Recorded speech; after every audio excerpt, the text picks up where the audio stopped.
শিৱ আপোনাৰ ওপৰত সুখীনে? শিৱৰ আশীৰ্বাদ আপুনি লাভ কৰিছেনে কেনেকৈ জানিব? এই সংকেত পালে আপুনি জানিব আপুনি যে তেওঁৰ প্ৰিয় ভক্ত। বিশ্বব্ৰহ্মাণ্ডৰ আদি আৰু অন্ত সকলো তেওঁৰে।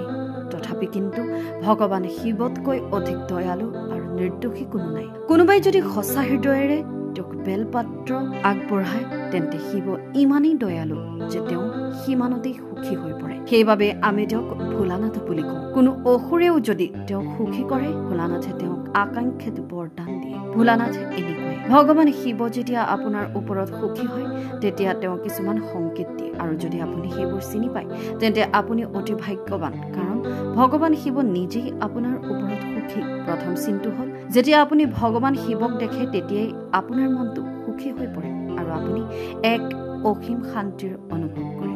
আপোনাৰ সকলো দুখ কষ্ট পাহৰি আপুনি শিৱৰ সৈতে এক সংযোগ স্থাপন কৰে। আপুনি সেই মুহূৰ্তত অনুভৱ কৰে যে আপোনাৰ জীৱনটো শিৱৰ অবিহনে অসম্পূৰ্ণ, কাৰণ আপোনাৰ লগত প্ৰতি মুহূৰ্তত থকা এজন শিৱ আছে আৰু তেওঁ আপোনাক প্ৰতিটো পৰিস্থিতিত সহায় কৰিব।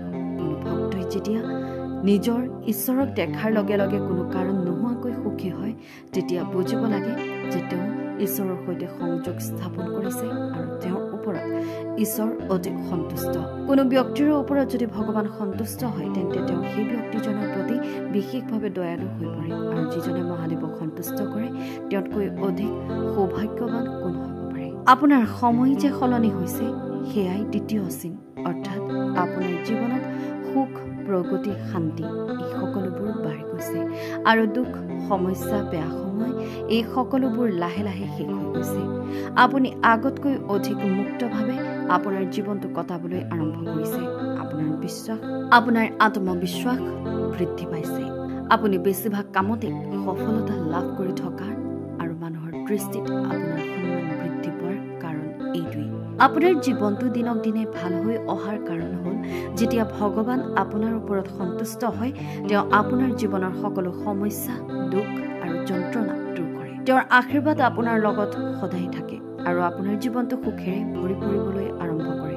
এনেকুৱা এই কাৰণেই হয় যে যদি এজন ব্যক্তিৰ ওপৰত মহাদেৱৰ আশীৰ্বাদ থাকে তেন্তে তেনে ব্যক্তিয়ে কেনেকৈ কাৰোবাক ভয় কৰিব পাৰে।